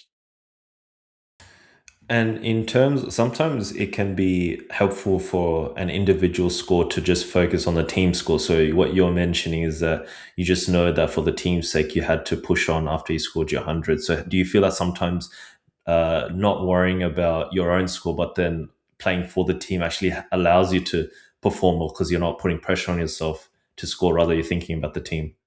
Yeah, surely. Especially like, for instance, if the team needs you to push on the scoring rate, and as I said, batting comes down to execution. So once you can execute well and you hit two boundaries, all of a sudden your strike rate is up, you're batting well, or whether it's that you have to soak some pressure up and you bat a few balls. At the end of the day, you're getting your eye in at the same time. So simple things like that goes a long way in helping the team, you know. So for me, I love batting aggressively, and so at any point in time, if I can get the option to do that, I'll do it. So it just worked out in my favor for the double hundred, and it took a it was a good monkey off my back as well because I think it was like 30 something first class games without one century, and I had like four nineties before that and an 80. So it was something that was playing on my mind. I scored 93, not out the game before, I think, because I think I was battling with Jaden Seals and he got out when I was on 93 not out. So it kept playing on my mind like when will I get this 100? So thankfully I did got it, and when I did, it was a double. So pretty good. And I can assume that you might have been wicket keeping that game as well, if I'm not. Oh, sorry. So Joshua DeSivo was Yeah, probably Josh wicket kept. keeping. Is that correct? Yeah. Okay. So even as a batsman, like when you're scoring those amount of runs, like you're scoring a double century, you're playing over 200 deliveries, that can be very tiring for a batsman, right? So in those periods, especially in first class, how do you overcome those moments? Like, being as a batsman, trying to stay focused as hard as you can, staying in the moment as much as possible can be hard if you're playing 200 deliveries and you're trying to stay focused because you're mentally tired or you're physically tired. So, how do you go about those periods when you do feel tired and overcome them? Yeah, and it's something that stuck with me, especially scoring those amount of runs. What I kept doing was that you always have to remind yourself, when would I be in this situation again? Like, how lucky am I? I'm on 150 right now. The whole field is spread. The wicket is good. When am I going to get this opportunity again? So it's all about keep batting, Amir, keep batting. You're doing well. Even in 50 over cricket, or when I was on debut, like all my knocks, when I think about it, it was like having that hunger to keep scoring more and more runs. It's not about just being like, okay, cool, I scored 100, but the team may require you to score 150, 170. You know, that's what makes the difference in cricket. So I think it's about having that hunger and not settling for too much of mediocrity. I think as well, played a big part in me because when I first started playing first class cricket, I used to open the batting and wicket keep, and sometimes I'll have to keep for a day and a half and then have to go and open a batting, and I realized that was pretty tough for me. So it's good that sometimes when Josh is here, Josh will keep and I can relax and bat at the top of the order, or vice versa, you know. So it's pretty good, works out. Yeah, that's amazing advice as well. Because having that perspective, like you said, like essentially, when are you going to get the opportunity again to bat in this situation and make the most out of it? Number one, number two, is you said, setting higher goals. Like trying to, Yeah. for example, you might be on 120, be like, let's get a double century for the team. Like setting those higher goals helps you to keep that in mind to help you do the best you can. So yeah, that's amazing advice as well. And I might actually jump to your experience in the CPL, which has been quite a phenomenon in the last few years, in particular worldwide when it comes to global franchise cricket. and you've played in many seasons, and in season 2021, 2022, and 2025, you played for Trinidad, you played for Jamaica, you played for like many, Antigua, Barbuda Falcons as well, and I've a list of so many stars you've played with. Like in one season, Lendl Simmons, Colin Munro, Darren Bravo, Tim Seifert, Sikandar Raza, Dwayne Bravo, Kieran Pollard. Another season, Brandon King, Rothman Powell, Muhammad Amir as well, and Anton Nakfi, which you mentioned, and another player, another season, Andrews Goose, Imad Wasim, Shakib Al Hassan, Gazanfa, Naveen Haq, Jaden Seals. So many superstars around the world. That's the beauty about franchise cricket. You get to experience and share dressing rooms with such a global superstar. So what was that experience just in general, playing in the CPL, mixing with all these world-class players? And who did you feel like you learned from the most? Like what things did you observe or take on board from different players that helped you become a better player? It's phenomenal. It's phenomenal, man. It's quite an experience. Being with TKR is like superstars. So you got international superstars, you got local superstars. Um, I think I'll always go back to being a part of that group and seeing the way how Sun Narayan, Dwayne Bravo, Karen Pollard, how they go about doing their work. They are so competitive. So it's either you win or nothing else. That's literally the mentality. Whether it's playing football in the warm-ups, whether you're playing cards in the dressing room, they just want to win. And it just goes to show with the careers that they have now, with that mentality that they have, it's like it just goes to show that's why they're so successful, just having that mentality. I remember, well, from an international point of view, Brendan McCullum, he will always take the positive way out. So you can see that he took that into his coaching as well. Obviously, there's a lot of talks on basketball and stuff like that, but that's just generally how he is as a person and as a player. Just always thinking positively. Um, with the Jamaica franchise, Rodman Powell was an amazing leader. He used to lead the team so good. He used to do everything off the field, on the field, and the team just used to go with him. And from winning championships, with him, with that squad that he had, was quite amazing. The Pakistani brothers, Imad, and Mohammed Amir, obviously, world class players. Imad, he is genuinely such a laid back guy, but the way how he thinks the game, it's on another level. He was pretty special to play with as well. With Antigua, we had well, Jaden, one of my best of friends. He's such a professional and an absolute superstar. And then you have the likes of even Raheem Cornwall, who is a very underrated player, I think. Like the way how those guys think the game, and I think that's, as you said, that's the beauty of franchise cricket. You get to experience all these things, the way how these guys prepare, the way how they think about cricket, and if you can take bits and pieces of it and add it to your game, you should come back a better player. You should come out of it a better player. And the name sticks out for me as well is Muhammad Amir. So did you get a chance to kind of face him in the nets? How's that experience? Because such a world class player. It's tough, man. He is a handful, especially with the new ball. Swings it both ways. Then he has so much skill. He has the wide Yorker, the straight Yorker, cutters into the wicket. So, that's why I always say like international cricket is just a different kettle of fish, because in our club cricket or first class cricket this year, you don't have much guys doing those things. So I remember facing him in the nets and he used to hold me for fun, to be honest. But he's a character as well. He's a character as well. So it was really nice sharing a dressing room with him. As well, there was many very classy spinners as well. Like you said, Imad Wasim and how he thinks about the game, and yet you said Shakib Al Hassan as well, who also played in the same team. So how was it like facing these kind of gun spinners in the nets? Yeah, it's difficult to get overs off of Imad because he don't do much bowling in training. But yeah, the little times that he did bowl to me is pretty good. He's pretty simple but effective. But Shakib is all about skills. He pulls back his length well. He uses the flight of the ball well, and yeah, Shakib is. I think he's one of the best all-rounders that I've ever played with. And did you give you some advice for the Bangladesh tour by any chance when like getting advice from him? No, not really. He doesn't talk much, but he gives good advice. So I remember talking to him in a dressing room about, I think he was facing Mujib, and Shaki was just paddling, reverse sweeping. And I was out there, I was like, bro, how did you do that? And he was a little bit just talking about picking lengths and throwing bowlers off the lines and stuff like that. And simple like things like with Mujib. Mujib was really attacking his stumps, so he didn't have to worry about LBW and stuff like that. So it just goes to show like as a batsman, he's analyzing, he's looking to see, all right, this is how he's gonna try and out me, this is how he's bowling, how can I combat that? And that's what batsmanship is all about. So it's good that we can share just room with guys like that and have these conversations.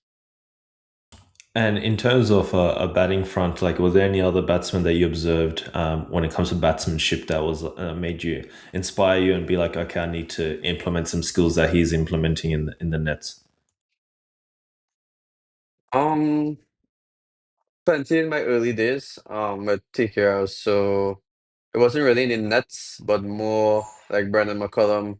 At the time, we played Barbados Tridents at the time, and they had like Irfan, the tall fast Mohammad Irfan, the tall fast bowler from Pakistan, and they had some other fast bowlers as well, but they were literally it was a dodgy Barbados wicket, so it was basically hard to get bowled down or bowled basically. But so Baz, what he was doing was basically backing away every ball, uppercutting the ball for six, pulling for six, and running down the wicket, and just having a conversation with him because he looked completely different from all the batters on that track. And I asked him, I was like, how did you like get through that innings? And he was basically saying they weren't attacking my stumps. All the balls were coming basically chest height. So I gave myself the best options on how I could score on the wicket. And it's simple things like that you have to take into your game now, basically as a batsman. These are the things that we have to study. I might actually shift to the recent current season as well because I've noticed you've done a lot of traveling. Like you played in Nepal, in Dubai, and then you toured Bangladesh, which we talked briefly about, and then we toured New Zealand very recently as well. And so, how's that experience? Like playing in Dubai in one situation against Nepal against their bowlers, and then playing in Bangladesh in a rank turner that we've mentioned as well, and then in New Zealand you're playing on bouncier wickets as well. So did you have different strategies, different plans, and did you already have certain ideas of what bowlers you want to face and plan accordingly? Because in such a short time, in the span of probably the last 4 or 5 months, you're in three different parts of the world trying to play different styles of cricket. I can assume. So, how's that period like, and how did you adjust to each condition? Yeah, it's pretty tough because from CPL we had to go straight Dubai to play Nepal. And they were a quality attack, especially on that wicket in Sharjah, which was basically similar to Providence in Guyana, which was like a slow, skiddy, low wicket. So it was pretty difficult to get runs freely there. Lucky enough, I got 70 odd in the last game, but it was pretty difficult conditions over there. In Bangladesh, as you say, ranked two enough. Probably fortunate enough not to play much games over there. But then we had to go New Zealand on some bouncy seaming tracks, which I think was the most difficult for me personally. The new ball that is does so much over there. But I think once you can get in on pitches in New Zealand, it's really good to bat. So yeah, it was quite an experience. I'm grateful that I can play cricket at the highest level and be able to play in all these different conditions against these quality teams. Guys who I would see on TV I'm playing against now and stuff like that. So yeah, it's pretty special. But having said that, to prepare for them, it's as I said, you have as a batsman nowadays, you have to have a skill set that's all round that can play in conditions everywhere. So Definitely, and it's interesting you say about Nepal because you said it's very difficult, but in the last game you scored 74, 45 balls and you've hit like multiple sixes. You hit about six sixes that inning. So even though it was such difficult conditions, what allowed you to score that many runs in such a high strike rate? I think a good thing was that they changed the wicket on the last game of the series. So we played to that wicket was a belter, to be honest. It was a bit slow to start, so it was probably good not to bat first on it. But chasing a low score, I think they scored like 120, 130 or so. So for us, it was all about trying to dominate and keeping wickets in hand, not losing too many wickets in the power play. I think by the 10th over mark, we were like 70 or 60 odd for no wickets. And I just went to Akim Ogis, um, who I was batting with. I think I was like 23 of 25 balls or so, scoring at a slowest rate. And I told him, I was like, bro, I'm just gonna go now. Having said that, it was all about picking my bowlers, picking my matchups, knowing, all right, if this is a short boundary, I'll take down the short boundary. And that's how I went about my innings. Lucky enough, it paid off for me. But as I said, it's as a batsman, it's all about trying to reach in that flow state, and all the knocks that I've been playing and that we've spoken about was that me being in that flow state, but you have to earn the right as well. Whether it is you get off to a good start and analyze conditions fast enough, or got a slow start, but you can kick on as well. So that's the important thing.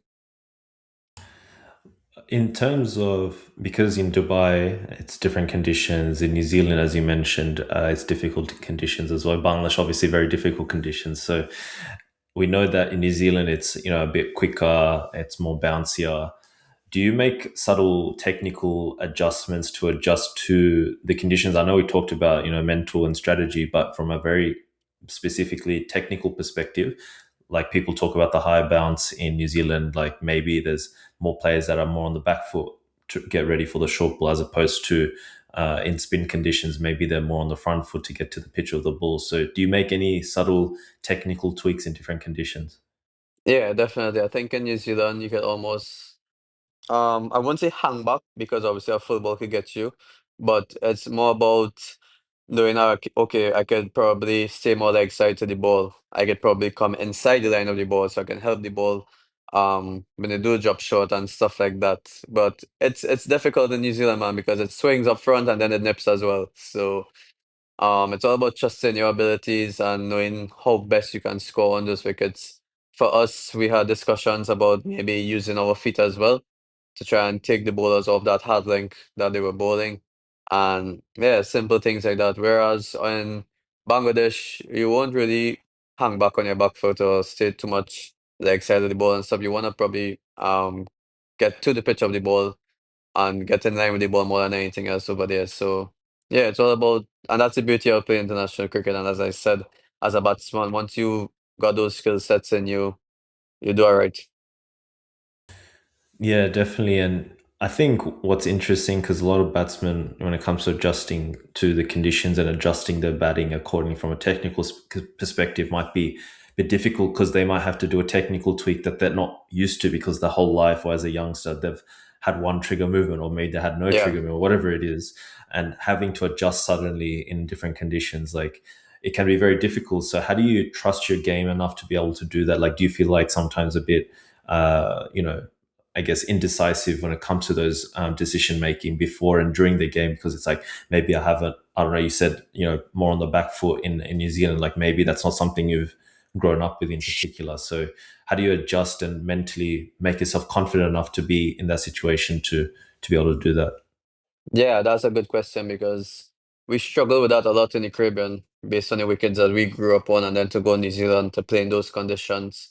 It is a task at times, but I think once you're mentally willing to change, and it's not really big changes to be honest. It's all about little things that could give you success. I remember seeing an interview with Steve Smith, and he's like, he always tries different things with his batting. Kane Williamson, the same. And I feel as though for me, ever since I started playing first class cricket, like if I watch videos of myself batting from when I started my career, I wouldn't probably recognize myself. Like I basically change things every single season, but it's not big technical differences. It's all about like just maybe how your back clip goes or a trigger movement. Like sometimes I trigger, sometimes I don't. I think it's basically based on the bowler. And I think once you're open to change and you're open to learn, and just at the end of the day, once you can have that awareness and going down with a game plan that you're comfortable with, and that should be good. And when it comes to like actively triggering versus maybe subconsciously triggering, because there's a difference, right? Like sometimes you want to make sure everything flows and is organic, and sometimes if someone is like, I want to make this particular technical change, it can be very forced. So how do you kind of balance? Because obviously we don't want it too forced because you want everything to flow. So how do you balance from like flow, your batting flowing versus like not trying to force a change and make it too rigid? Yeah, I was struggling with that. I think at the beginning of the year, um, there were particular deliveries that probably started straight on the stumps, nipping away from me. I was nicking them and stuff like that, and I was still scoring runs. I was still batting pretty well, but in my mind, I wasn't really feeling I was flowing. I feel as though everything was a bit robotic, and I wasn't really too sure. And then I went to GSL, which was the Global Super League with the Amazon Warriors, and I worked with their head coach and analyst persona, and he's an amazing person, man, amazing guy. And he basically tweaked certain things in my technique. Whether it was just being a bit more open sometimes or not having such a wide base in my stance and simple things like that we worked on. And he put it side by side for me in a frame, what I was doing, and this is what I'm doing now. This is the changes that we've made. And for me, it's all about trusting that, trusting, okay, this might feel weird at first, but there will be results. So he told me just keep batting with it. All the net sessions, keep, continue, continue. And then when I go back home, keep batting, keep doing these things. And it paid off for me, man. Had a successful CPL, a decent tour for the past couple of months there. So yeah, it's all about knowing that if you're willing to change and just having that confidence as well. It's all about trusting your ability at the end of the day, you know. And to add to that, people don't maybe talk enough about like within the West Indies, the conditions are so varying and it's very tough for batting in general, right? Yeah. Like I know that because I've been following, like for example, I know Bangladesh has toured West Indies for many years now, and so I would always go and watch the games and see like, wow, it's actually really difficult. And then as well, like Australia toured West Indies, and they it saw how hard it is for the Aussie batsmen to score runs essentially. So and I think from one ground you mentioned is like might be turning, and then another ground is like pacier. So is that something you just been growing up with, like playing in these different conditions from a younger age, and is that also a reason why you feel like you can adjust better compared to maybe others because of these varying conditions? Because it's not like normal in the sense, because like for example, I'm obviously Australia based, and every wicket you play on is always going to be a bit quicker, a bit bouncier, and we're just sort of used to that, as opposed to someone from Bangladesh is used to low slowing turning tracks. But in West Indies, it seems like it's can be fast, it can It be does slow, all it it can be does all of spinny the as well. above. All the wicked does all of the above. It is difficult, and then I think sometimes our first class stats kind of shows that you won't see guys scoring averaging big 50s or big 40s and stuff in first class cricket because the wickets are sometimes pretty difficult to bat on. Obviously, it's not an excuse because as batsmen, you should have the skill set to probably dominate in most conditions, but it is pretty difficult, man. As you can tell, touring teams will always struggle here. But I think, yeah, it builds you because once you can bat pretty well on these wickets, it should help you. It's a bit tougher to settle on bouncier, harder tracks, to be honest. But on wickets that are a bit slower and you can probably not spin as much, I think we could do well on those kind of tracks. Why I say that is because I had a conversation with the island's Curtis Camper, and he actually Hmm. mentioned that West Indies is the most difficult place to tour. So that's why I Yeah, mentioned that. And when it comes to also bouncier wickets as well, because you said that you had to adjust accordingly. What yeah. specific? I know you talked about trigger movements and technique changes, but from a training perspective, because maybe bouncy wicket's not something maybe you're used to playing in the Caribbean, but when it comes to training and preparing for bouncier wickets, like what specific things are you doing in training to help you in those bouncier tracks? I think it's all about drills. Doing more short ball drills, back foot drills. Also bowling machines. Trying to same thing. Try and work on your back foot game and trying to find out your scoring options on those type of wickets. Obviously, it's difficult to probably do it 2 weeks before going on a tour to Australia or New Zealand or even England. But that's something that we have to add to our game now. So even though there isn't a tour, but we should have this set sorted out in our game now, something like that. And when it comes to the short ball, I think as a young so many batsmen, it can be a scary thing, right? Like you're facing 145 kilometers an hour balls that are bouncing at your body, at your head. Is that something you have to deal with, or is it something that you just feel like international cricketers they don't care? It's just part of the game, and they don't even think twice. Or are they human and that they get a little bit of fear, and it's about managing that fear, which is the situation. Nah, I think everyone is human. Like nobody likes a corkball coming at their head at 90 miles per hour. If someone tells me they like that, then I don't think they're human. Some guys play better than others. Growing up on bouncier tracks, you always see the Australians, they pull up the front foot. You see what Steve Smith did in those couple of balls to Geoffrey Archer, stuff like that. Like you can see the type of guys who are more comfortable with it. But having said that, yeah, it's something that you have to know how to play though. Like at the international level, like guys know as soon as the wicket is too flat, it isn't seaming around, it isn't swinging. The first thing they're gonna do is go to the short ball plan. So as a batsman, if you struggle to play it, it's something that you should learn to um have in your arsenal at the end of the day. Definitely, and I know you've been so generous with your time. We've covered so many insights, and I'm gonna like kind of wrap up on a mini game that we like to play. We started this very recently. It's called Pick Your Draft 11. Essentially, we're gonna pick 11 players that you've shared a dressing room with, right? So how it will go is that you take your first pick. You have to pick your number one, your opening batsman, and I pick my opening batsman, and then we just keep going till we got our Okay. team of 11 players. So you can only pick from players that you've played with, and there's no restriction. It can be international or Yeah. domestic or West Indian cricketers as well. So hopefully you're ready. I've sent a list before the show. So Yeah. yeah, feel free to correct me if there's a wrong name that you actually haven't ended up playing with. So you can kind of be the one that validates it essentially. But yeah, Okay. how does that sound? We'll get straight into it That's then. perfect, yeah. So who would you be your number one pick? My number one pick, Number one opening batsman. well, opener batting Chris Gale. I played So an okay. I played an invitational match against Bangladesh actually. So the university we played them in a practice game, and Chris Gale was a part of that practice game, and I batted at no, he batted at three.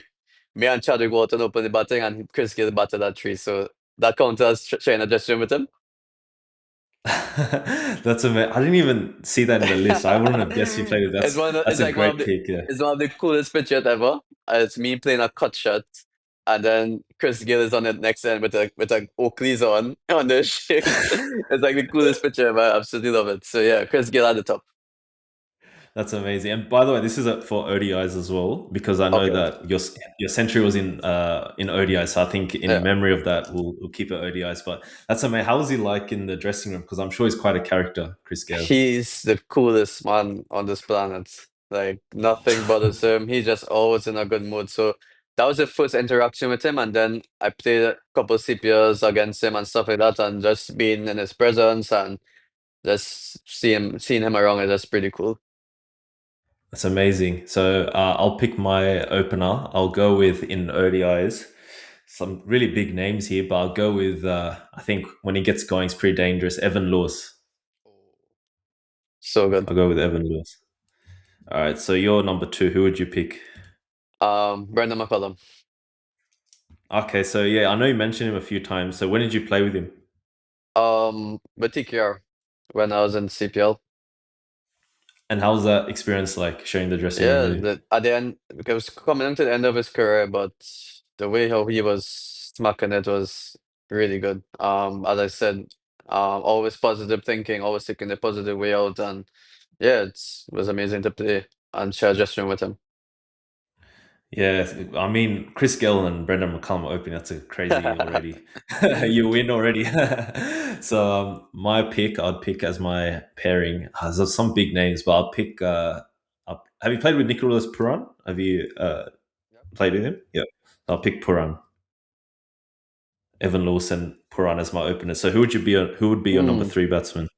I think you can't really his record speaks for itself. She Hope he'll be my number three. Shea.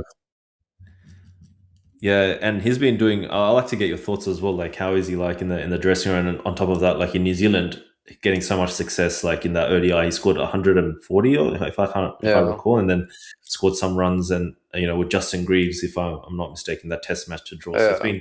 has immense success. I think averages 15 ODI. So tell us like a little bit about him. What makes him tick?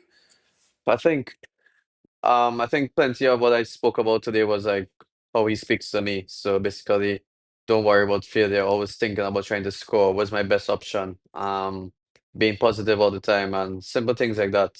So yeah, she is absolute class, and I think he slots in at number three pretty well there. Yeah, definitely. On my number three, I'll pick Hetmeyer.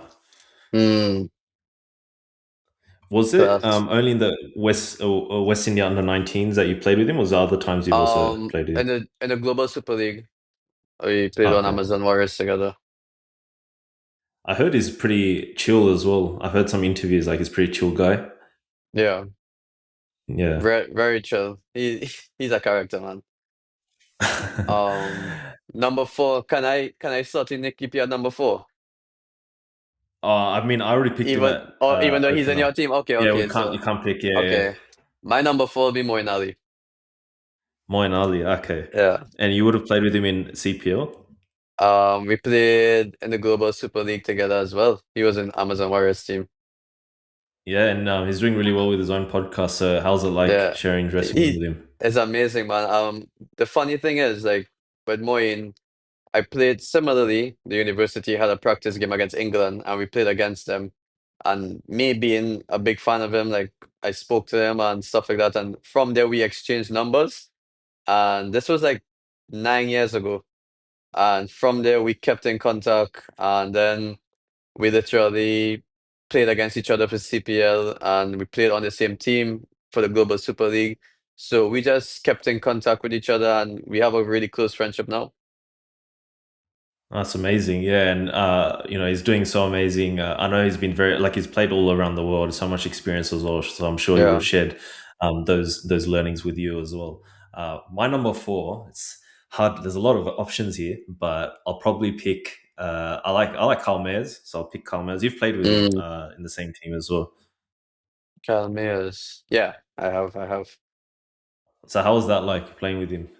Um, but we call him Dapper, but Dapper is pretty similar to Chris Gale, I'll say. Like he's just pretty chill, man. He's pretty chill, but when he reaches on the field, he plays pretty hard as well, and he's an amazing batter. He hits the ball so hard. Yeah, amazing. And honestly, all these West Indies players have scarred so many Bangladeshi players, supporters as well, because He he's the does one that scored he that does double he does pretty century. good. He does pretty good in the BPL as well. He does well in the BPL. Yeah, like first time I heard of him when he scored that, it was a double century to win West Indies the Yeah, the innings, test match. last Yeah. innings. Yeah, so yeah, a lot of bad memories for Bangladeshi supporters. So number five, who would you pick? Number five, I was slotting Shakib. Oh, I was gonna pick him, but yeah, good pick. Yeah, yeah, best Bangladeshi player. So Yeah, yeah, definitely. amazing. I mean, you already spoke about him, so a lot of learnings. Smart Yeah. cricketer as well. And funny enough, Moin Ali and Shakib Al Hassan did the podcast recently, so you Yes, have yes, him at yes. four and I saw five that. as I well. So saw good, that. good Yeah. partnership. Yeah. So like as I gave this example, I don't know if you play. I think you follow Chelsea. Yeah, you play. Yeah. You follow a bit of football. So on FIFA, like they had the ultimate team, and Hmm. every player with an ultimate card, like if they have the same club or same country, they have like a pairing that you can connect them. So it's kind of like Moin Ali and Hmm. Shakib True, for number true. 4 and 5. Yeah, bit of combination there. Yeah.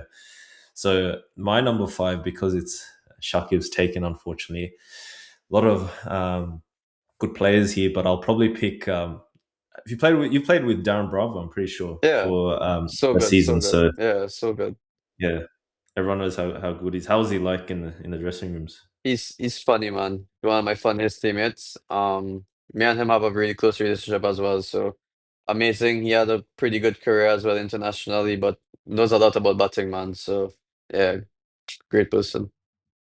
Yeah, definitely. And who would your number six pick be? Dwayne Bravo, best all rounder in the Caribbean for me. T20s, 50 Yeah, years, decent. Yeah. and he's currently part of the coaching as well within. He's with TKR. Yeah. Yeah, amazing. And what sort of insights? Because he's played all over the world, so much franchise cricket, so much experience as well. Yeah, So it's what does he just kind of convey? those guys have a wealth of experience, man. Like they know T20 or cricket on the whole inside out. Stands out for me is that he always stresses on like playing a lot of first class cricket, as I mentioned, and stuff like that. Yeah, definitely. And so my number six, I'll probably go with. You played with Sikandar Raza, I think. Yeah, Yeah, gun probably right. player. Yeah. So how was he like in the dressing rooms? We have a close relationship as well. Obviously he's Muslim, really strong in his faith, but yeah, man, he plays heart and soul and absolutely love his energy. He's such a good person and a brilliant player. Yeah, definitely. And who would your number seven pick be? Karen Pollard. Yeah, Oh, amazing. Yeah. yeah, he's slotting really nice there. And people talk about obviously his wealth of experience, but Yeah. he's been a leader and captain for a while now. So how's that been like? Yeah, it's similar to DJ Bravo. Kyron, he knows the game, wealth of experience. Like he takes on the mental side of things, on the field. So basically getting into players' minds and stuff like that for them to make mistakes. Like he's pretty big on those things, but the mental side of the game as well with your batting and how to go about innings. You can see, even though he can probably hit a six every ball, he literally paces in innings so well. So yeah, it stands out. So number seven for me, it's a lot of options here, but I'll probably go with. It's hard, but I will probably go with Mohammad Nabi. You've played with him, I think. Oh, yes. So on the So how's he but like? Yeah. he's like I won't say underrated, but like he is so good. Like his off spin, he hits a huge ball at the end. He's a quality player, and he had a big part to play in us winning our CPL tournament for Jamaica. Yeah, like a lot of people, like with Afghanistan spinners, they talk about Rashid Khan and Mm, Najib and all these gun spinners, but Mohammad Nabi, because he's not a big turner ball in that sense, like his wealth of experience and his best yeah. is like his accuracy doesn't probably get talked about enough. So how was that like? Like, did you train with him, face him in the nets and stuff? Yeah, I faced him in the nets and had conversations with him as well. Like, obviously, he's a very soft-spoken character as well. But having said that, he has a type of aura about himself, you know. I'm sure you can understand where I'm coming from. But he's a well-respected guy, and yeah, it's pretty good to work with. Yeah, okay. So far, you've got Chris Gale with Brendan McCullum opening the batting, with Shea Hope at three, Moeen Ali at four, Shakib at five, Dwayne Bravo at six, Kieran Pryor at seven. That's a scary team. Not gonna That's a lie. serious World thing. class team. Yeah, and I have Evan Lewis, Puran, Hetmeyer at three, Kyle Mayers at four, Darren Bravo at You five, have five lefties in a Sikandar row. Raza at six. Sorry? You you have five lefties in a row. Yeah, exactly. Yeah, just representing your area of the world. Number six is Sikandar Raza. Number seven is Mohammad Nabi. So, who would your Mm. number eight be? I'll give Suna number eight before you take him. Oh, okay, yeah. I mean, No. I was considering it as opener, but I'm like, I don't know, Oh, because he opens the batting as well. yeah, So, but yeah, how's he been? Like, I know you talked a lot about him, but yeah, his batting's probably underrated as well. yeah. Batting, like he spends so much time batting, but he bowls for hours as well, man. Like people don't know this, but the amount of work he puts in on his craft, it's amazing. It's pretty much an example for players, who's close to him, we know. So yeah, really, really amazing person and player. Yeah, definitely. And for my number eight, there's a lot of options here, but I will probably go with I'll probably take Muhammad Ami, probably before you take him. Oh, yeah, yeah, Yeah. yeah. That's good. That's good. Yeah. All right. So who would your number nine be? Number nine. Mm, I'll give it to Jaden Seals. Okay. He'll bowl a Yeah, new good. ball. He'll bowl a new ball for me. That hard length. So good. And were you in the same team as him from a younger age? Like, what's been the No, relationship with him? What I was teams? actually a couple of years older than him. But his maturity level and as you can see the way he plays international cricket is next level. Yeah, definitely like gun player. And my number nine, I would pick. I'll pick your fellow Alzari Joseph. Maybe actually, I'll pick him. Yes, that's a good pick. So who'd your number 10 be? Um, to be honest with you, even though you have a lot of left-handers in your team, I'll go with Akil Hussein still. Yeah, he's a very high class spinner, probably one of the best in the world in T20s. So tell Yeah. us a bit more about him.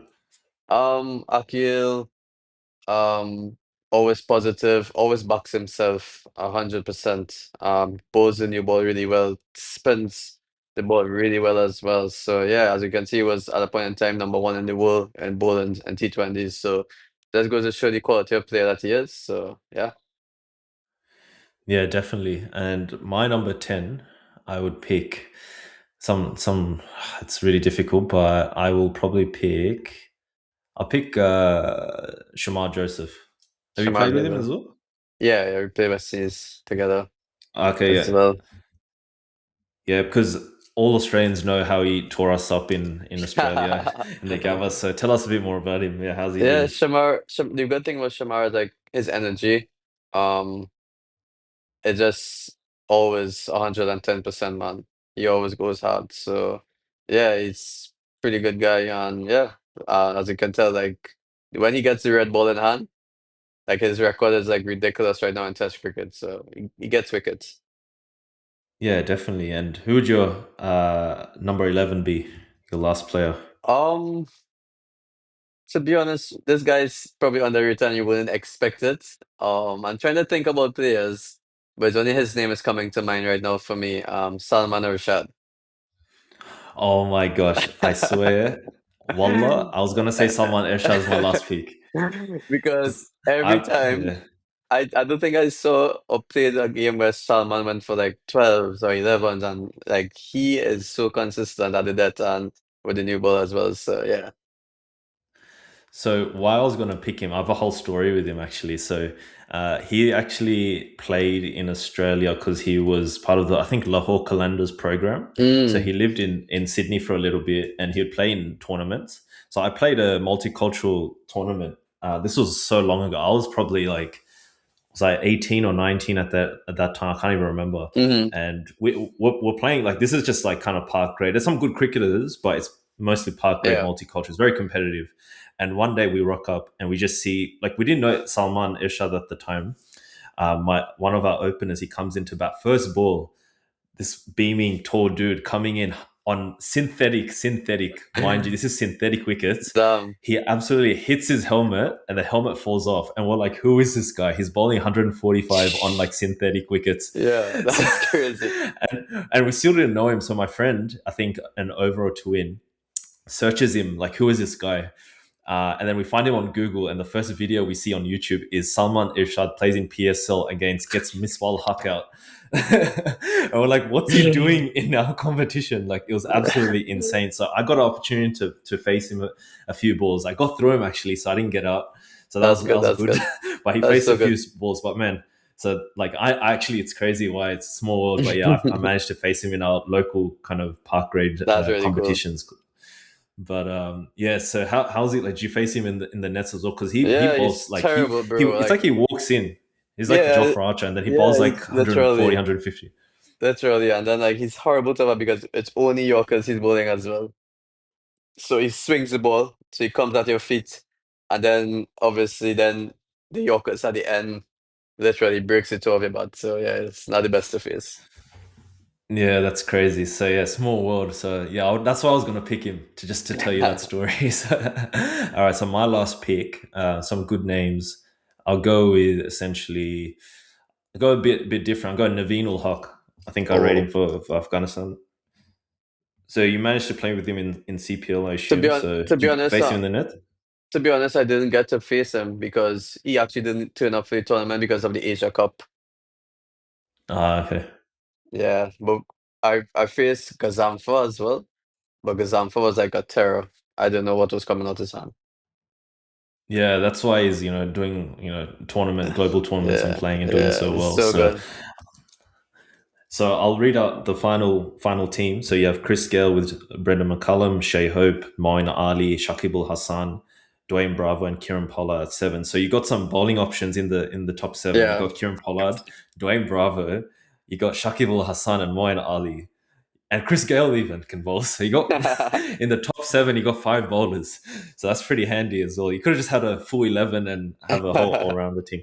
So number 8 is Sunil Narayan. Number 9, Jaden Seals. Number 10, Akil Hussain. And number 11, Salman Irshad. So you have like literally nine bowlers, like genuine 9-8 genuine bowlers. So it's a Got good enough team to have in options. ODIs. Yeah. Yeah. And so my team is Evan Lewis, Puran, Hepmeyer, Carl Mayers, Darren Bravo, Sikandar Raza, Mohammad Nabi. And number 8 is Mohammad Amir, 9, Azari Joseph, 10, Shamar Joseph, and number 11 is Naveen ul Haq. So, yeah, so interesting team, but I definitely back your team over mine. It's absolutely stacked full of guns. So, So, but just goes to show like some quality players that I've played with. So pretty blessed get that opportunity, and yeah, it's amazing. yeah, it's amazing. I hope you enjoyed that little segment. It's just a good way to Yeah, get it your was so cool. experiences and playing with different players. So I might wrap up with one or two questions. So in terms of bowlers you face, like who's been the most toughest bowler you faced, either in the game or in training? That was like, okay, wow, Um, because you've obviously mentioned so many players. So who'd be the toughest bowler you faced? Definitely soon Narayan will be up there. In training and as well as in games. So difficult. And then Usman Tariq, horrible. Pakistani guy who played for TKR this year. Like he stops in his bowling action. He bowls like a leg break, a googly, a off spinner. He was difficult, man. Really difficult. And he recently played for Pakistan. Yeah, he made that Yeah, debut. So yeah, that's why he got fast tracked in a way as well yeah, because exactly. of his performances. So yeah, gun player. And who's been the best batsman you've? I know you've played with so many good batsmen, but maybe someone a bit underrated, like you saw them in training or in the game. You're just like, wow, like he's a very very good player, but no one probably talks about him as much. Justin Greaves.